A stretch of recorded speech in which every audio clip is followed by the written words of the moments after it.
Well, hello everybody. I'm James Steinbach and I host Front Range Front End. Normally we meet downtown Denver at Code Talent, but today we're meeting from my home and your home and wherever you are. Um, Normally we like to meet together in person. There's a lot of camaraderie. There's a lot of back and forth, and we miss seeing you all in person.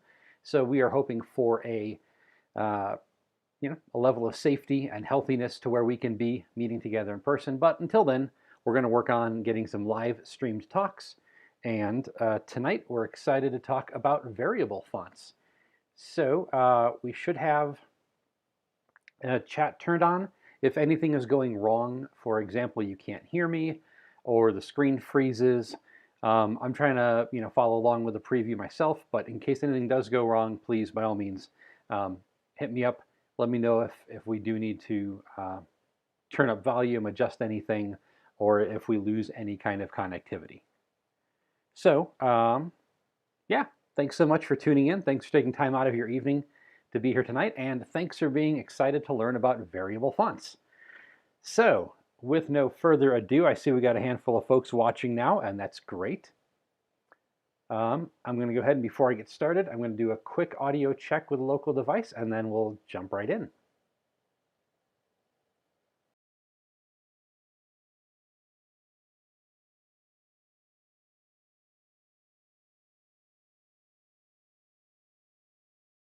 Watching now, and that's great. So yeah, welcome to Variable Fonts. If you are a designer, a front-end developer, even a performance engineer or a developer in that category, you may have heard about this cool new technology called variable fonts.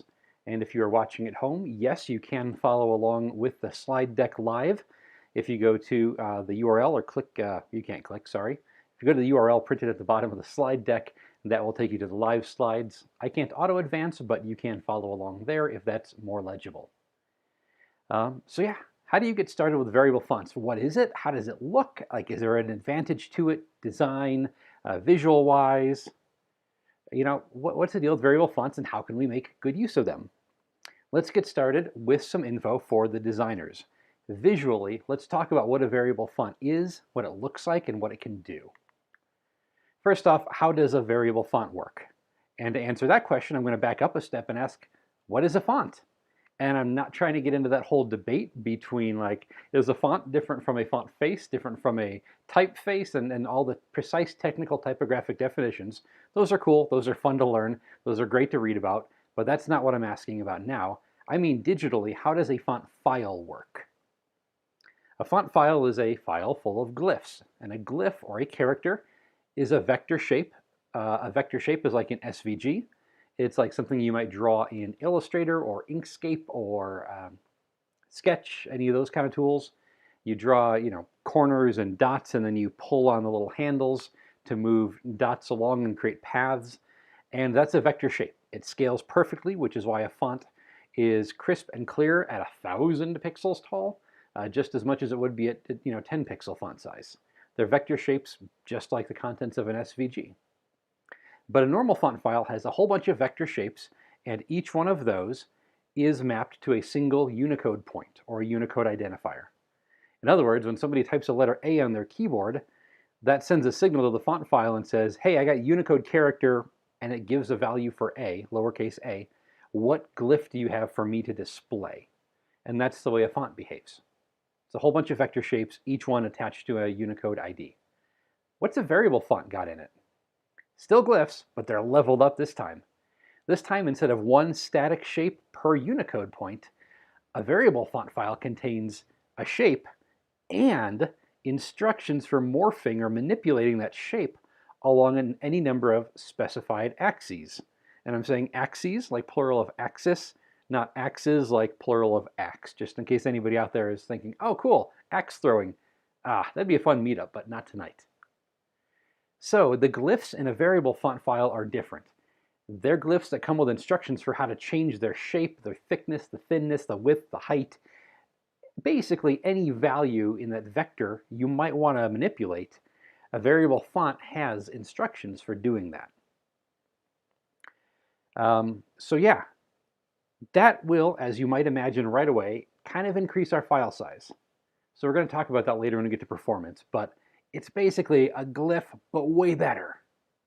And I should mention this, by the way, for those viewing now, if you have questions along the way, I am going to pause between the three main sections of the site. I'm going to read questions off of my screen here, and I'm going to answer them out loud. I'm not going to, and I'll go back later if I need to add URLs or replies in the YouTube chat itself. But if you have questions, if you have something you want me to clarify, please ask in the chat, and I will stop and answer those during breaks between our major sections.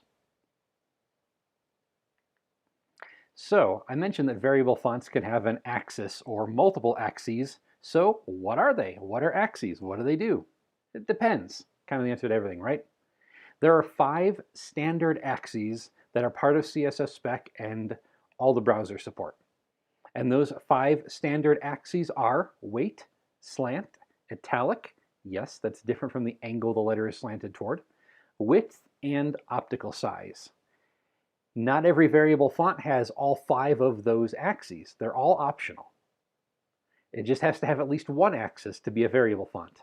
But in addition to those 5 standard ones, a designer who's making fonts can create any custom axis they want. And we're going to look at some of those. There's some pretty cool ones. So those are axes. And right now I know I'm being very like, oh, it depends. It's whatever they want it to be if they're a designer. What does that mean? Let's dig in because we have more information, as you would have guessed. Let's look at some examples of 4 very different but very cool variable fonts. The first one is a font called Recursive, and that is, fun fact, the font I'm using in this slide deck. This slide deck is live on the web, so we can use web fonts, and I've been using Recursive in slide decks for a couple months now. It's got a lot of really neat features, so let's check it out. Very fun. We got some nice animations here. They have this cool thing on the site where you can grab and drag it around, and that's all fun. And then we get down here, and I'm going to change the font size to make it all legible.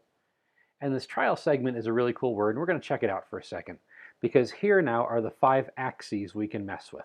They're down here in this part of the screen where you can see the giant cursor pointing you. 2 of them have lowercase strings, wigget and slunt. I always think of the episode of The Office where Michael writes a screenplay and then find and correct Dwight's name to the other name, but he spelled it wrong once, and so it's a Dwigget. And then that's a whole drama thing. That's what I always think of when I see the 4-letter abbreviation here, Dwigget. But these 2 are lowercase because they are the browser standard axes, weight and slant. Mono, casual, and cursive, we're going to look at all those in just a second, are actually custom axes. They're not browser native. Those are custom to this font. And just a quick note in case you're following along at home and confused, this little preview bar up here is not related to this trial segment text at all, and it's actually out of date. They updated the font somewhere in the last month or 2 and removed the italic axis and went with cursive instead. But anyway, all that to say, let's see what things do. First of all, mono is turned off. If we turn this on, the font becomes monospaced. Just like that, it went from proportional width characters to monospaced, and now it's a code font. Throw that into your editor. And back down to proportional space, where each letter takes up only its width plus kerning. Their custom access for casual goes from a nice linear, clean look here, not a ton of like fancy or curvy or casual or quirkiness to it. It's a very kind of average-ish sans font. But if we turn on casual, we see we're gradually increasing some brush stroke quality, some additional curves at the end of letters. Ascenders and descenders have different shaped curves. And again, we can just kind of animate this all the way around. We can change the shape of the letters just like that. Weight is one of the standard ones. That's again why it's lowercase. And the weight is all the way down to 300 and all the way up to 1,000. Very, very nifty. And then we can change the angle the letters tilt at. And did you see that thing right there? Yeah. The A and the G, and a little bit of the I as well. The A becomes single story, and the G also goes from double story to single story when we get past the 14 mark, that's related to the cursive value. And this goes to a fun font fact you may be interested to know, and that is italic letter forms are more than just tilted a little bit. Italic actually means letter forms that include some letter shape changes that are more legible or slightly more cursive when they're tilted. So the A and the G changed shape like that. They became single story instead of double. And as you can see, there's just a tiniest little shift in layout as the whole letter thing changes. We can change that. If we never want to show cursive characters, we always want to keep the double-storied A and G, even when we tilt as far as we can, we do this. Or if we'd rather never go, always stick with the cursive-ish vibe, no matter how upright the letters are, now our A and our G are single story, no matter how we tilt. And this goes with the cool thing that we can see on the slide deck here. When I hover on a link, it animates into an italic form. And as it does that, I don't want the A and the G to change shape. So you can see a lowercase a at the end of this word. I don't want them to change shape and adjust the width of the entire word itself. So I've forced, in this case, cursive to be always off so that we can animate some of the letters, which is a really neat feature of variable fonts, without causing a reflow or any kind of performance layout issues. Inter is a really useful or powerful font family. This is a little bit misleading here. Weight and slant are the only actual axes. The company who put the site together decided to use sliders for size and letter spacing and line height. But slant and weight are the only actual variable font axes. And we can turn on their little animation and watch that go for a second. Inter is a really good UI kind of a font family. It's not very opinionated. It's legible, it blends in, and now you can use it in any weight you want from here all the way down to here. If you want to know what those values are, I'm using Firefox, and I'm using Nightly just so it doesn't have all of my other installed stuff in it for the sake of screen sharing, but regular Firefox has this feature too. If I open up Developer Tools, and you've got your normal CSS rules here, that part you're used to, go to Fonts all the way here on the end in your Firefox Dev Tools. And now we've got, if we inspect the element itself, it shows us we've got some variable font axes.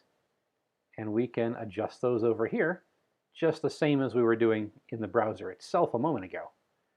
But Firefox has these amazingly cool dev tools that let us fiddle around with variable fonts and see exactly what's going on. Really useful stuff here. Another cool family is Amstelvar. This is on a site called Variable Fonts, vfonts.com, which is really useful. And if you look at this, there are more axes than you can shake a stick at. They've got the normal-ish ones like weight and width you might expect. And let's put that up somewhere in the middle again. Width, it goes really narrow and almost illegible. I like this one. Here's optical size. We haven't seen a demo of that yet. Optical sizing changes the shape of a character so that it's more focused on legibility at smaller text sizes and a little more flourish or high contrast between stroke widths at, so there we go. I'm going to put width back where it belongs. We've got a really high contrast here now. The thin strokes are really thin and the wide strokes are very wide. And if we shift down this way, we get both wider letter forms and a more even stroke weight. And this is a lot better for body copy, whereas bumping optical size up to 72 or so would look great on a headline. And here, a font designer can put both display and text iterations of the same font into a single file. This has some really fun ones too, like lowercase y transparent changes the x height of lowercase characters. Don't know why you'd want to do that, but here's my point, and speaking to designers. We need to spend a lot of time getting to know variable fonts for folks who are in positions of design responsibility. Because again, all these variables and what they can do in this variable font are something you just have to explore to learn. So it starts with, you want designers driving the game, right? Making the decisions for what is most legible and what reflects brand priorities and language best.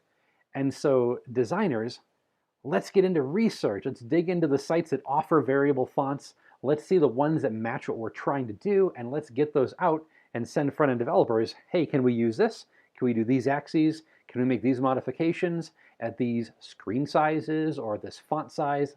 All sorts of cool stuff. But I'm going to show you some links later that are basically how do you find variable fonts, and that's where designers, y'all can start there and get the inspiration and get a sense of what can actually be done. And this last one, Zycon, is really fun and weird. Font characters don't have to be letters. Here we've got 4 toggles, and you can see they change things. You've got an index finger wiggling up and down.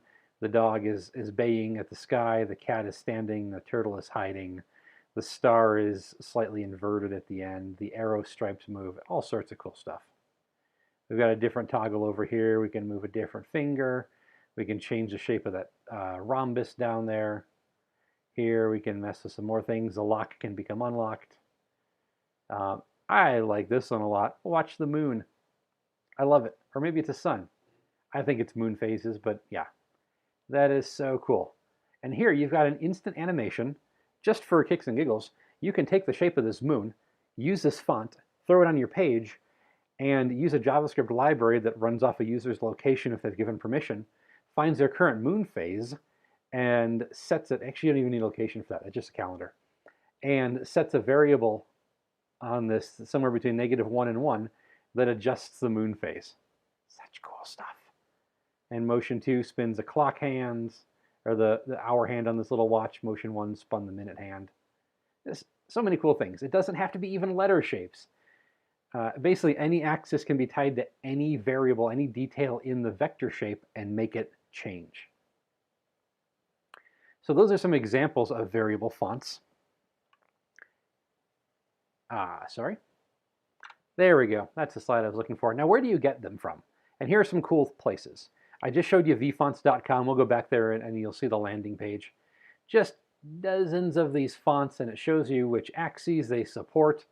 And you can check them out right here and see the shape change. We can check out the width on this one. It's just really powerful. The only thing I wish were better about vfonts is I wish it had a setting for filtering or sorting or searching even. Right now it's just a giant display, and you get to the bottom, and someday you get to the bottom, you have to load more and wait for a second. So this is hopefully in a process of improvement. I think it is. But a really cool place to discover things. That's a weird one. It really messes up the dot alignment. And you can make them smaller. A lot of fun. But this font right here just went from a neat, clean sans to just a little bit messy. Either direction.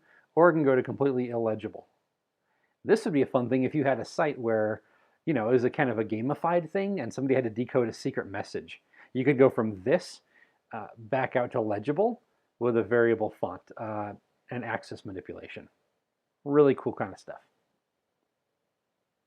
So that's vfonts. Axis praxis is also pretty useful. Although they've got some layout problems, things scroll really weirdly. And right now I can't even get to the controls because they're hidden off the edge. I hope they update that at some point, but it has a number of fonts baked in that you can check out. I'm pretty certain all of these are also in vfonts, which has a better UI. Fontsmith has a section of their sites for variable fonts, and they throw lots of beautiful animations up for us to watch while we're waiting, and then provide information for how we can learn more and buy them. This is fun. Google has a handful of its font families formatted in a variable way, and you can find them by checking the Show Only Variable Fonts box here in the UI. So we can jump down, and I like Playfair Display for some use cases. We can see the static styles. And once we get past all of those, we've got 2 fonts, a plain or Roman character and an italic. And we can check out the weight on either one of those. And now we can get 2 variable fonts into our projects. And it's just, boom, what you'd expect.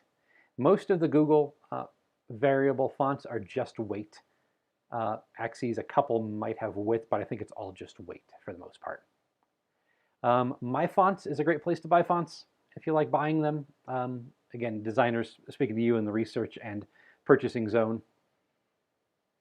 So they've got a tag for variable.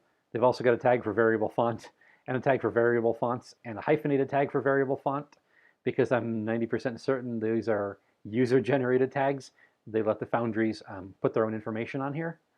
So it's a little bit of a, roll of the dice to see what you're going to get, but you can click through those 4 tags and find a number of fonts. For instance, the first on the list here is Macklin, and if we check that out, we're going to find lots of families because it's a big font family. But we scoot past all the individual styles. Ooh, I scrolled quickly. And we find here, oh, sorry, I didn't load at this size. It's unusual. Anyway, I apologize for the technical difficulties we're having with somebody else's site. Ah, there we go.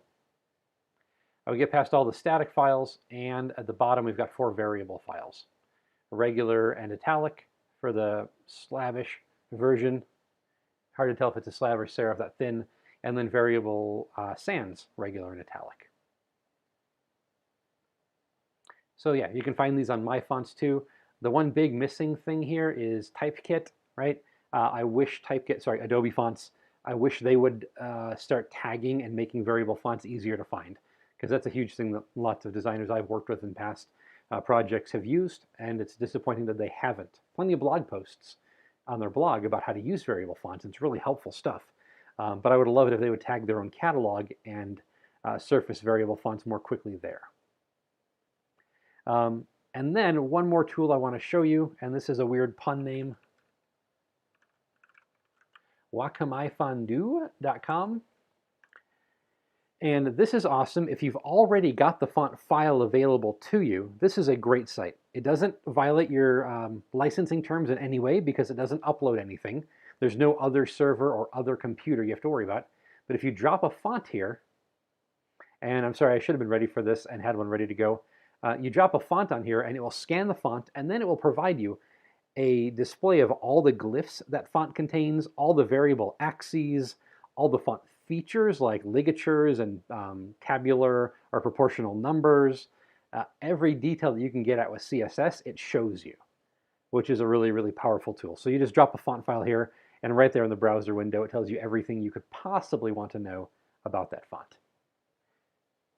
And that is a link I'm going to add to the slide deck if it's not already there, or I'll get it into the chat later. So wrapping up the end, and there's about a minute delay between my talking and your commenting. So I'm not seeing any comments yet. So if I don't see any show up before I reach the end of the section, we're going to move right on and roll into how does CSS work here.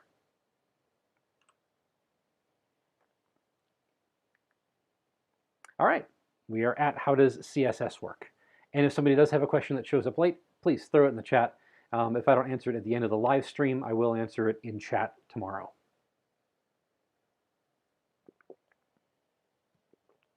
So now that you've picked out a variable font family that you like, you went to, excuse me, whatever foundry or retailer you wanted to, and you bought the copies, and you're going to self-host this. How do you put it into your CSS?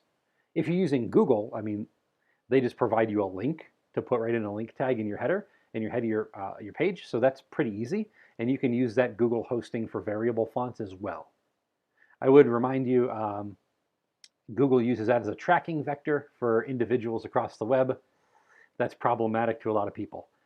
So whenever possible, self-host your fonts, and let's look at how.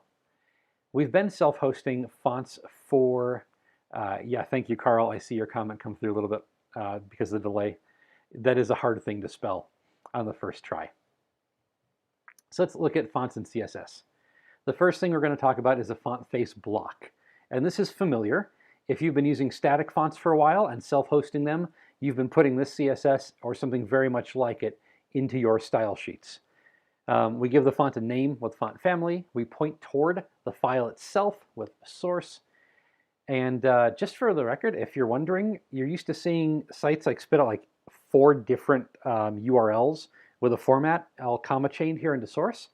And it's everything from like EOT # embed to TTF to WOFF and WOFF2. We can get rid of a lot of the cruft there. All modern browsers support WOFF2. IE11 supports WOFF1. So all you need to support all the modern browsers is WOFF and WOFF2 at most. And if you're not worried about loading custom fonts in IE11, treating them as a progressive enhancement maybe, if that's fine with your business and design and other teams who track and make rules, great, all you need is WOFF2. But I'm just showing WOFF2 here for simplicity. You define a style, normal here. You could make it italic and keep the font family of the name the same, and that's how you would load two static files. Keep the same family name, but have a normal and italic. Set the weight to 400. And here's a huge performance win. Not a lot of people are aware of this right off the bat, so I want to make sure I call it out.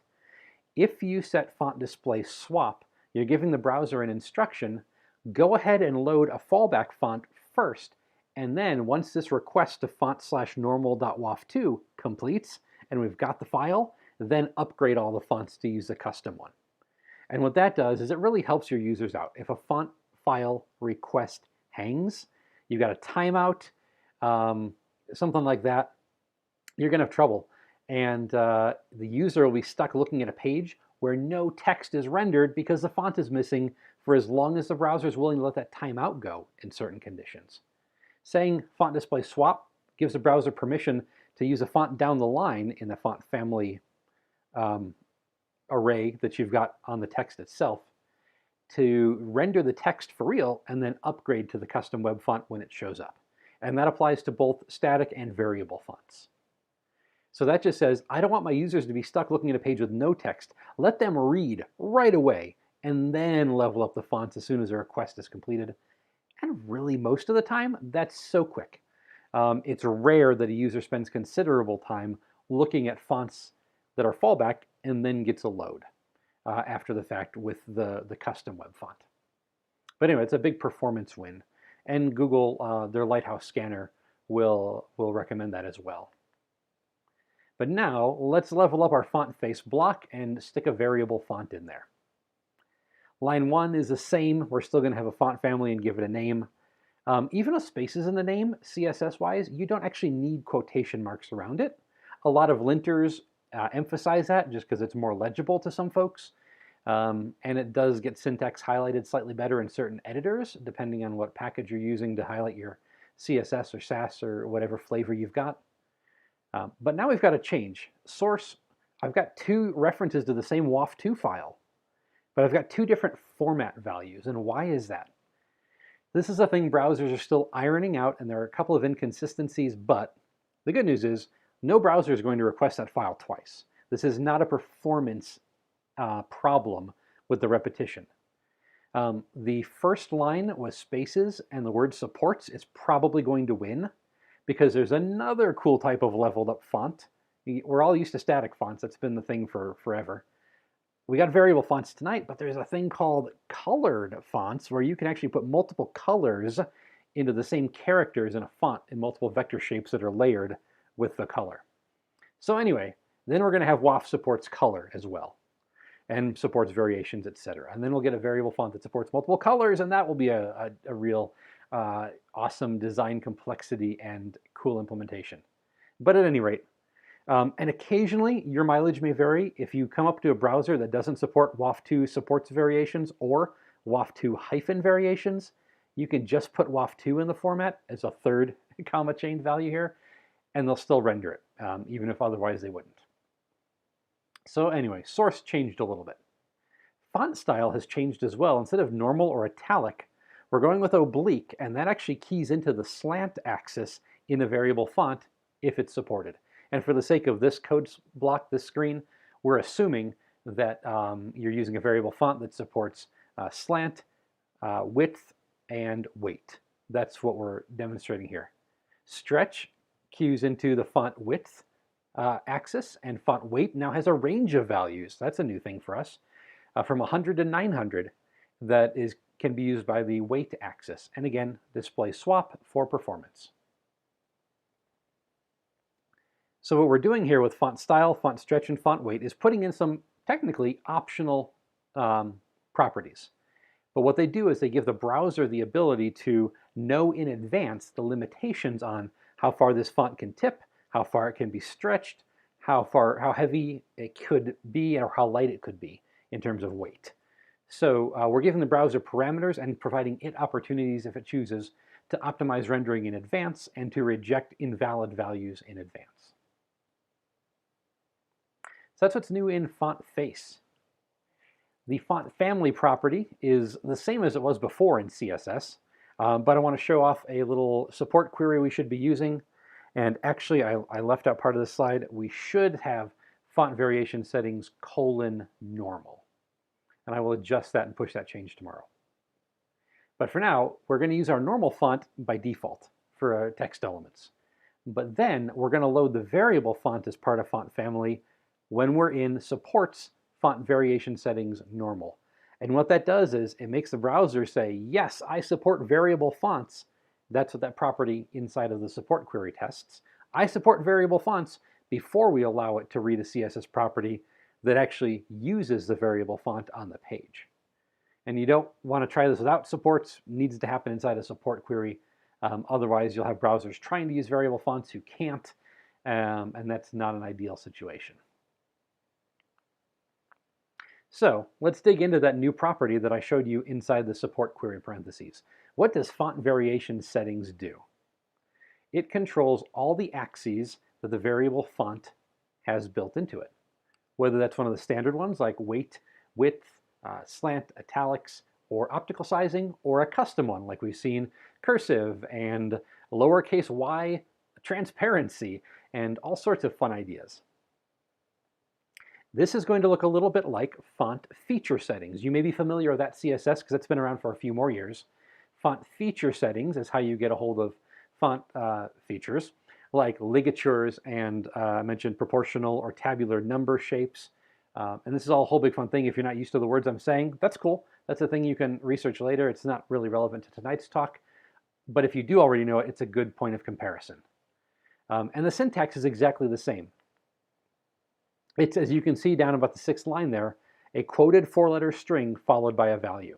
That's exactly the way font feature settings works too. DLIG gets discretionary ligatures. CLIG gets contextual ligatures. SMCP gets small caps. PNUM gets proportional numbers. And this is the same syntax. It's a 4-letter key followed by the value. Then you can do a comma and another key value paired just like it. But what are we doing here? This is using the weight axis in a variable font to make fonts bold. For the text using our fallback font that's not variable, we're just going to give it font weight bold like we'd expect. But if it is bold, these two lines do the same thing, so you don't need to put them in twice. You don't need to have them both. And I'll talk in a minute about why you would choose font variation settings over font weight. But you can write font weight 680. And that's cool. And now if you got a variable font, the browser knows that it doesn't have to round to 700 or down to 600. It can use 680 as a real live value for the weight of the font. Or same thing is available above, font variation settings, explicitly set the weight axis to 680. Those two lines of code, again, do the exact same thing, same result. And there are reasons I'll get into in a second for why you would choose one instead of the other. But you don't need to write both. Same thing with text that we put on a tilt.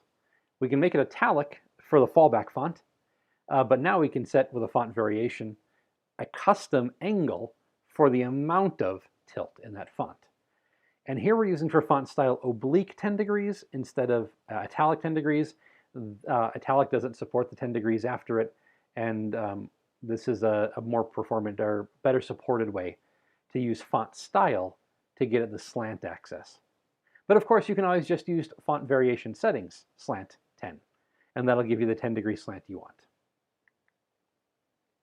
Italics, as I mentioned earlier, are different from just tilted characters. They have some different letter forms that we looked at earlier. Fallback is font style italic, and then with the font variation settings normal, we would turn italic to 1. That would be on instead of off. And that would change those letter forms. Wide, font variation settings width 120 or font stretch 120%. And here I'm not using the support query because font stretch stretches fonts even before they were variable. That's an older property. And so this will get you a stretched, maybe not as good, but roughly similar effect on your fallback font. But also, when variable fonts are supported, we'll actually use the width axis to stretch them out.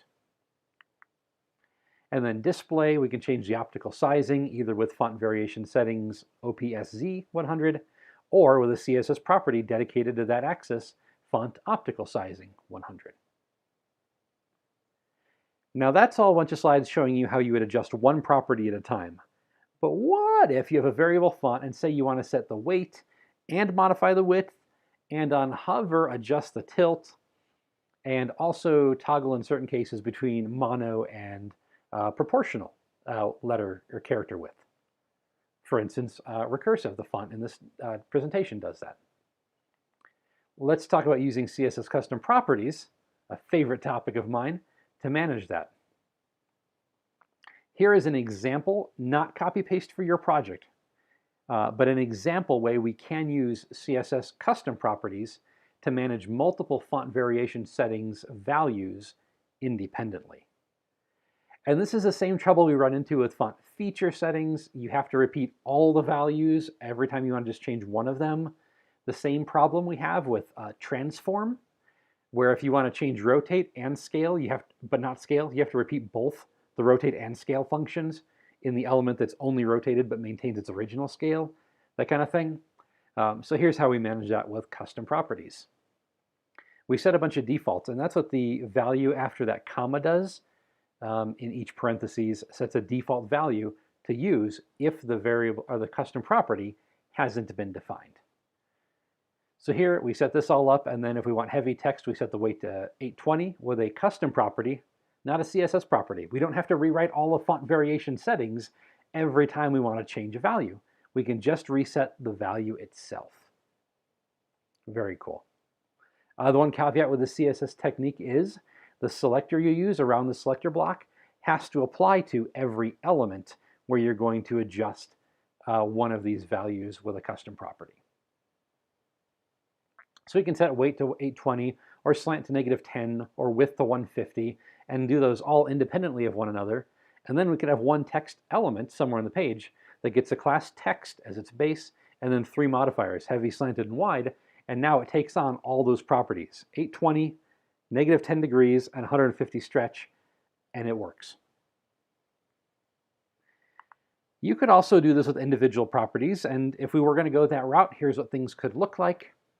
Here, font weight has like a baked-in fallback. Browsers like IE11 that don't do variable fonts also don't understand font weight 625, and they're either going to round it to the nearest 100 or they're just going to ignore it and look for a fallback number. I believe IE11 looks for the fallback number. Other browsers might round. But anyway, you've got a fallback baked in right there in the bold block. But then you can use font style to set oblique 10 degrees to slant the text, use italic to make it italicized, use 150% on the font stretch to make it wider, use optical sizing 50 to change its display characteristics. And this is nice because this is all independent and you can run it all without custom properties, and it feels like a simpler onboarding process to a new dev joining the project, and that's all great. This is all good stuff. But there's a technical problem right in the middle of this slide. And that is if you put the class text slanted and text italic on the same element, you've got 2 competing CSS properties. And the italic value is going to win because it's lower in the style sheet. It's going to win the cascade there. So I would advise against using anything like a utility or a modifier class system that can introduce conflicts between CSS properties. It'd be much better to separate those out. And that's what CSS custom properties allow us to do. But you might be asking, or you may not be, I don't know, I can't hear you from here. What about custom axes? How do we get a hold of those? You absolutely cannot use these CSS standard properties to get at a custom axis. It's not possible. If we could generate custom property names in CSS, there's actually a spec, I think, doing something very similar to that that's relatively new. Uses an app property CSS block to register a new property for the browser to handle. Very cool stuff. Kind of in line with some of that Houdini new CSS controlling things. At any rate, Recursive, for example, has a cursive and a mono and a casual axis. There is no CSS property that allows you to get at those except for font variation settings. So if you're using a variable font with custom axes, these are the all caps ones here, and if you load that into the Wacom Fondue or inspect it with Firefox's font DevTools pane, you will see these axes named in all caps. If a font has custom axes, you have to use font variation settings to get a hold of them. You could still break weight out and use it independently. That would actually work fine. That'd be fine. Same with slanting. But to get at the custom axes, you have to use font variation settings in a manner very similar to this. And in fact, this block of CSS is in the style sheet for this slide deck. This is how I'm managing all of the custom properties here, everything from mono to regular fonts, how cursive-y and or if it should be cursive or not when it's tilted, how casual the letter form should be. That's all being controlled of this block of code, and then I'm using those custom properties on other selectors to provide values that are better than default. So that is a real-life use case that's actually in the CSS you're watching on your screen right now. Here's another little example. I showed you Amstelvar on the screen earlier. It's got a couple of custom axes. In this case, I invented a new thing this week. I don't know if I invented it. Maybe somebody else did ahead of me. Probably. There's nothing really new anymore. We're all repeating. I call this flat capitals, and what I mean is a capital letter is the same height as the X height of all the letters, particularly the lowercase single-story things. So here you can see the letters are mixed up between capital and lowercase letter shapes.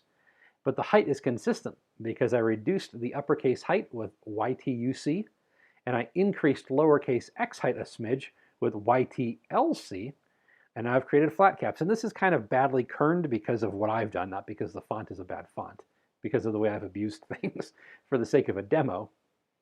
But you could do this with the first letter of every word and get a probably pretty cool effect. And this goes back to designers, please have fun researching variable fonts. Find what they are, find how those axes work, pull it up in vfonts.com, or if you've downloaded a font file already, drop it into Wacom Fondue. It's a pun. Remember, it's what can my font do? That's the pun. I didn't make that very clear earlier. Sorry if that one slipped past everybody unnoticed. And drag those sliders around and watch what happens, because a text effect like flat capitals, something I just figured out goofing around in a browser demo. So these are how you would use font variation settings with CSS Custom Properties, or in this case, not, to access custom axes in your variable fonts and set them the way you want them to. Everybody's least favorite conversation. Fallbacks.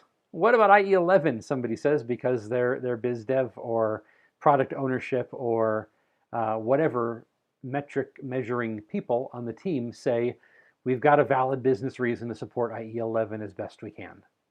What should you do for IE11? Well, there's no way you can fake IE11 rendering a variable font. It's just not going to do that. It doesn't have the capability. What I would do if I had to support IE11 is work with the designer to choose a variable font that has static files for a fallback. Down the road, that's going to be harder to find because once browsers become kind of like, this is our default, we're all going variable from the get-go, fewer foundries are going to bother making static copies, and more of them are going to start working with variable first and eventually variable only, but that is a process that we're just on the front edge of, and we're years away from running into limitations there. For now, pretty much every font you can find variable has static fallbacks. I say pretty much. Maybe sometimes it doesn't. I say that thinking about this recursive font in my browser here and wondering if it does or not. I've never actually seen them. But work on finding fonts that have, if not an actual set of static files to match that font, something very similar that brand-wise is going to work. Then let's talk about CSS that'll do the fallback for you. One option is, when possible, when there's no conflict, use both values. Here is font weight 655, and a browser that can't handle 655 is going to ignore that entire line and go back up and say, ah, bold, I'll take bold. So here in 4 lines, we've given the bold version of our text a variable value for fonts that can handle a non-multiple of 100 font weight, and we've left a keyword, or we could use a multiple of 100 for the font weight that fallback browsers need to have. And this is like, I'm seeing a great question here in the code. If you use an invalid value for one of the variations, will the browser attempt to render it anyway or just go to fallback?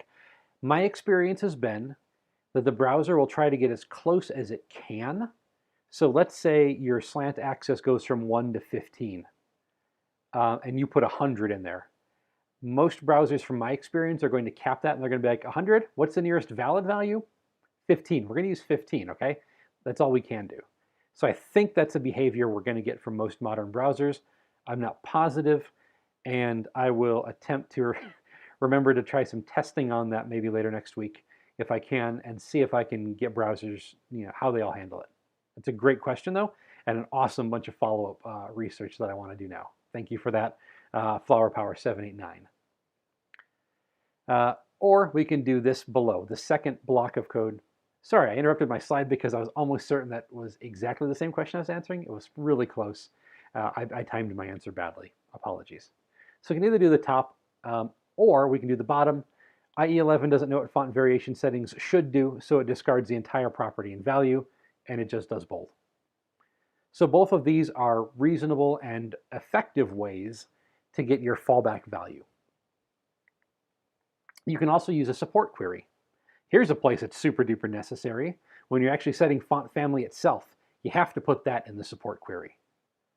You do not want your variable font, a browser who can't handle variable fonts in general, attempting to actually request the variable font file, because I think they'll still do that, and trying to use it and rendering poorly. That's just not helpful. So use supports queries to set your font family. You can also use them, for example, if the variable font value should be significantly different from the non-variable, the static font value, but they're both valid CSS in any browser, and that's the trick we've got here. Font style Italic is valid CSS in any browser, like IE, probably 7, 6 and up. I don't know how far back it goes. It's everywhere. Any browser can do font style Italic. It's like very, very OG CSS. Font style oblique 10 degrees is also very broadly supported, even in browsers that don't support variable fonts. So you can't just stack oblique right after Italic, call it a day, and just lump it all into one selector. You have to use supports here to make sure that we're not creating the wrong instruction for browsers that don't support variable fonts. And a great rule of thumb is, if you're in doubt, test it out, and if you're still not quite sure, use a support query. It doesn't hurt anything, right? The support query is your friend, and when in doubt, use it. It's better to use it and be safe than to not use it and have something go wacky with your font rendering. One more thing. You've seen faux bold or faux italic in a browser before? This is less common now that things like Google Fonts, Adobe Typekit, and a bunch of other font sellers have tons of styles and make it really easy to host, or for them to host for you, or for you to self-host with a bundle. The way MyFonts sells a zip full of web fonts when you purchase there. So this is less common, but here's a browser thing. And the browsers are trying to do their best. I get it. I understand where they're coming from. If you load a web font and you only load the regular style of the font, not bold, not italic, just one file, it's regular, it's static, not variable, and you try to make text using that font bold or italics, the browser will try, most browsers will try to either kind of like increase the weight a little bit, to make a fake kind of a bold, or they'll just bend the letters kind of awkwardly to make a fake italic, and nobody wants to see that. Maybe a lot of people don't notice. A lot of people do and will be kind of ugh about it, and I can guarantee somebody who will notice that and be very disappointed by it probably is your designer if they're helping with QA or any kind of cross-browser compatibility checking. We don't want that to happen, and here's where we really don't want it to happen. We don't want the browser to apply a custom axis for a variable font, for example, and try to use a bold or italic from outside of the support query to make it fake bold or fake italic on top of what you've already done successfully with the custom axis in a variable font, or with a standard axis in a variable font. So if you're having problems with browsers trying to faux bold or faux italic a variable font that you've already correctly set up with the CSS you want, here is the fix. Font synthesis none is a CSS property that tells the browser, do not fake bold, do not faux italic this text, just leave it alone. Okay, if you can't do it right, just don't bother. But if you're already doing font variation settings to make it look the bold value or the slant angle that you want it to, and the browser is trying to add fake bold or italic to that already successful result, font synthesis none is going to avoid that problem and fix the rendering for you. And it's Safari mostly who does this, maybe some Chrome-based stuff as well. So that brings us to the end of our section on CSS. I haven't seen any new CSS chat questions show up, other than one about the invalid values that I answered a moment ago. So that brings us to our third and final section of tonight's presentation, performance. And this is going to go quicker. I realize I'm getting close to the end of my time. And feel free, by the way, if you've got other things on the schedule tonight, if you need to jump off, the video will end up on YouTube after a few minutes or maybe a day or whatever the delay is from it being a live stream. So this will be available later. But performance, we don't want our fonts to get worse, to get slower because they're variable. And as I already pointed out, if you take a format that used to have one vector per Unicode point and suddenly make it a stretchable, axis-bearing, manipulatable, instructions included vector shape per Unicode point, you're going to come up with heavier files. You just are. So what are we going to do with browser web performance? Because we do not want to give our users a slower experience just so that we can tweak some font files a little bit more. I say that like devs aren't doing that all over the place already at the direction of designers and others. We need to be really careful about our font loading. This is a vector that is relatively easy to bloat, but also, I'm going to show you in a moment, relatively manageable to fix. So the first win you get from variable fonts is fewer HTTP requests. Let's say your design system has 6 different font faces: regular, light, bold, and then the italic version of each of those. If you're using static font files, you're going to make 6 requests. If you're using a variable font that has italic built in as an axis, you're only going to load 1 font. And if you have a variable font that has 2 files, one for Roman or upright characters and one for italic, you're going to load only 2 fonts. Either way, 6 or 2 or 1, they're both a lot less than 6. So right away, we've got a performance win, fewer requests. That's a good thing right now. But fewer requests isn't necessarily better if you end up with a heavier total. If your total request amount of data, kilobyte-wise, is heavier, then, condensing that into fewer requests doesn't really win for performance because you're going to load heavier, slower files. So let's look at the font size itself. Here I'm using as an example a font called IA Writer Quattro. Quick advertisement for IA Writer if you're on macOS or iOS. This is an amazing markdown editing app. I love it. Sure, you can edit markdown anywhere. That's one of its wins, but this is a really beautiful app for doing it. And one of the fonts they provide inside their app is called Quattro. And here's what happens if you download Quattro from their GitHub repo, where they publish these fonts for open source. For the static folder, you get 4 files in a variety of formats, but I'm going to use WAF2 because that's the best thing for the web right now. So if you're going to use static files and you're going to load regular bold, italic, and bold italic, you're going to load 4 files for a total of 168K. For 4 files, that's about fair for standard static fonts. It could be better though. If you take the variable fonts they provide in that bundle, unfortunately they only provide them as TTF, which is a much heavier format than WAF2. So I used a tool called Python Font Tools and used its subsetting command. Sorry, I'm speaking deep-end nerd geek words, even for developers, I'm afraid. I learned a lot in this part of the talk. And all I did was converted the TTFs to WAF2. Didn't take away any characters, didn't take away any features, didn't make them less variable, anything like that. I just converted these heavier TTFs to light WAF2s. And I ended up with two files that weighed 92 kilobyte combined. So even though I'm using two variable font files, one for upright and one for italic characters, I'm still running half the requests and only 60% roughly of the original weight. This is not only fewer requests, it's fewer bytes. This is lighter and faster. But these are also big fonts and they're written for wide use, and IA Quattro has support built in for 49 different languages worth of character sets. And that's another data point you get if you drop a font into Wacom Fondue. Very fun stuff. So we can subset fonts, and subsetting is a technical manipulation, a way to edit a font file to make it lighter by removing characters.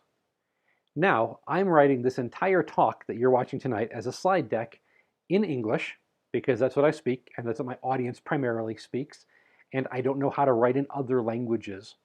Certainly not well enough to make a presentation anywhere. So all I need for this slide deck is English characters, punctuation, that kind of stuff. The ASCII set, US ASCII. Glyphhanger is a really awesome tool from Filament Group. It's a node package. You can run it on your machine, and you can take any font origin, TTF, WAF, OTF, whatever, run it through, strip out all the characters that are not part of that US ASCII set, English letters and punctuation and numbers, and spit it out faster. And here's the other tool I mentioned earlier, the Python font tools subset command. That's linked there for you to look up later. It's a command line thing. You have to have Python running, but it's really awesome. I've had situations where I've gotten a variable font I wanted to use. It had to be TTF. It's all the Foundry released. But now that I'm better at this subsetting thing, I can convert it to WAF2 really easily. So I took the font files we had back on this screen, right? And I ran them through that subsetting so that they only had English characters, numbers, letters in them. This is a wisdom thing, right? Don't do that if you're going to use these fonts to serve content that's written in Greek or Arabic or Hebrew or a Cyrillic alphabet of another type, or anything in the CJK, Chinese, Japanese, Korean family of languages and characters. Don't strip out glyphs that you're going to need. So anyway, this is a thing to do wisely, but in my case, I can strip out characters and only end up with this English subset. And I did that, and look what happened to the font files. First two lines in the table are what we had before, the full set, all 49 languages worth. 168 for the static set of files, 92 kilobytes for the variable files. Stripping out all those extra languages made a huge difference, massive. And it left me with only 46 kilobytes for 4 files. That's a static font file, the older version, the version we've been doing until now. But look at the variable performance. 2 font files, a total of 26 kilobytes over the wire. That is tiny. That is tiny. And each of those font files is less than 14K, which I understand makes another difference as far as packet size and more back-end performance things that I only know a tiny bit about. So I'm going to stop talking, lest I say something incorrect. Look at this performance win. And all I did, I say all I did, it was complicated to set up and get a hold of first. But at the end of the day, what I ended up doing was running a few command line tools on font files and getting this low in a process that took, if I automated it, 2 or 3 seconds. Super powerful. You can run Glyphhanger inside of a tool like Gulp or I'm assuming Webpack, though I've never tried. Anywhere you can run a node command. You can run Glyphhanger. Glyphhanger also does amazing things, like you can feed it your actual web page and it'll read all the text and get the exact character set you need for that page. Or you can have it scrape, like spider its way through your own website. Find all the characters you've used there and get you the exact subset you need to run your site. Really powerful stuff. Really, really useful tool. But just like that, we cut our performance for a huge win. We dropped 75% of the total font size for both static and variable. And what I've done with all of this is showed any way you slice it, number of requests, total bytes, even after you subset it total bytes, variable fonts are faster and better. They are more performant, so you're going to get a quicker site. This is a win. Huge deal.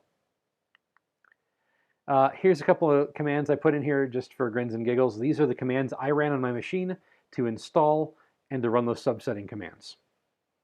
4 lines of code, and the first 3 you don't have to run every time. Really, really powerful stuff. Mad props to Filament Group for Glyphhanger. Really, really useful tool. And here's how I use the Python subsetting one. Again, you don't have to know this. This is just here for you to copy. This just converts a TTF to a WAF2 without removing any glyphs or messing with any layout features. And I just saw a comment come in that's a really good one. You absolutely have to check your license with the font file you purchase. But as far as I know, I'm not a lawyer, this is not legal advice, but broadly speaking, in my understanding, most licenses do allow you to make the file less than its original self while nothing has been modified or changed. If we were changing or manipulating letter shapes in a way the file didn't support, customizing it in our own way, we would be creating a derivative work, and that involves different flavors of copyright law. But first answer, always check the license file that came with your font purchase, or in the case of something like Google or whatever, with the download zone, you can check their terms and conditions. It's not a file they give you though. But yeah, simply making the file smaller by leaving parts of it out, to my knowledge, is not a violation of most terms or copyrights or licensing issues. But again, if you've got questions about it with a particular file, read the license. If that doesn't answer it, talk to the Foundry. The folks who make these fonts want to see them in use, and if you're at all uncertain, most of them have support teams that would be, I'm certain, happy to clarify anything and or point you toward the right way to get a subset if they provide that through any kind of purchase or download or support mechanism. That's a great question though, and thank you. As a rule, developers, designers, tech people, we've all got to be really mindful of font licensing. Font theft is a big deal, and it sucks, and it hurts the people who make awesome fonts, and if they're hurting, they're not making fonts as much, and we have fewer awesome fonts. So don't steal your fonts. Don't get them off of GitHub from somebody who accidentally or intentionally, but within the terms of their license, push them to a repo. Don't do that kind of scraping font swipe stuff. But yeah. If you're making your own variable font, to clarify, reading the question in a little more detail, you should not identically copy someone else's licensed font unless they've licensed it in some way that is open sourceable and allows that kind of duplicative work. Not quite derivative in that case. But yeah, again, main point of the question still stands. Read the terms of the license of the original font and contact the original Foundry or creator, and they would be happy to walk you through any kind of derivative or mimic work you would want to do in creating a perfectly duplicated copy if that's what the intent was. Some derivativeness is okay, and I'm going to point this out. The font I mentioned earlier, and its name is on the screen here, IA Writer, its suite of fonts, Mono, Duo, and Quattro they're called, are actually based largely on IBM Plex and its mono letter shapes. And that's an open source font. You can find it on IBM's repo. So it depends a lot on if the font is open source or if it is a paid purchase with restrictive licensing around it. Some resources, and this wraps it up. These are all great articles, and again, if you go to the website listed at the bottom of the slide deck, you can click all these links and see cool things. Lots of things, everybody from MDN to a whole bunch of bloggers and developers who have been working with variable fonts for a while. Variablefonts.io, the third link there, is amazing. I want to give a specific shout out to Jason Pimental for his work on that site. It is the easiest one-stop shop, probably even easier than watching this video if you want to get used to implementing variable fonts on your own. Mandy Michael is also amazing. She's a developer who's done talks on variable fonts, has written for a number of font sellers and publishers about how to use them and different cool things you can do. Like she's got one where she makes grass grow on the letters using a variable font, and it's just a really amazing demo. And I never said this out loud, but just so you know, another amazing design benefit of variable fonts is you can animate stuff. You can't take a normal static font and animate from font weight of 400 to font weight 700. It just goes chunk, chunk from one to the other, no middle ground. Variable fonts have values all the way along the middle. They can tween. So animations get a lot cooler and a lot more fun and enjoyable, and if necessary, quirky if you're using variable fonts. So thank you all so much for tuning in. I'm going to wrap it up here and shut down the stream in a minute when I finish up. But if you do have more questions to ask, or if you're a person watching this video a day or a week or a year later, well, maybe a year later, some of this stuff might be outdated. Browsers keep moving, right? But by all means, leave some comments and I will aim to get back with you. So thank you all so much. I am James Steinbach again, if you tuned in late or didn't catch the initial introduction. I'm a senior UX developer, HTML, CSS specialist with Dockyard. And if you want to get a hold of me at Twitter, on GitHub, at my blog, JD Steinbach is the place to go, all of those places, and that is me. So I've enjoyed speaking with you. I wish it could have been in person, and looking forward to down the road when we are back to that again, but thank you so much for tuning in. And we do monthly meetups here at the Front Range Front End. I'm not sure if it'll stay monthly as long as we're doing safer at home or stay at home guidelines, but at least every other month. So keep your eyes tuned for a June or July announcement. Again, thanks so much for tuning in. Hope variable fonts are a fun and awesome tool for you. And again, it all starts with us going out and playing with all these websites that show off variable fonts, figuring out what can be done, and then helping design teams or being a designer on that team who can then lead in saying, we want to use these fonts for these features and these axes, and it's all going to be beautiful. So these are great tools. They're performant, they're animatable, they're nuanced and beautiful, and they're a great tool. Hope this helps you implement them on a site or project of your own soon. Take care, stay safe, have a great night.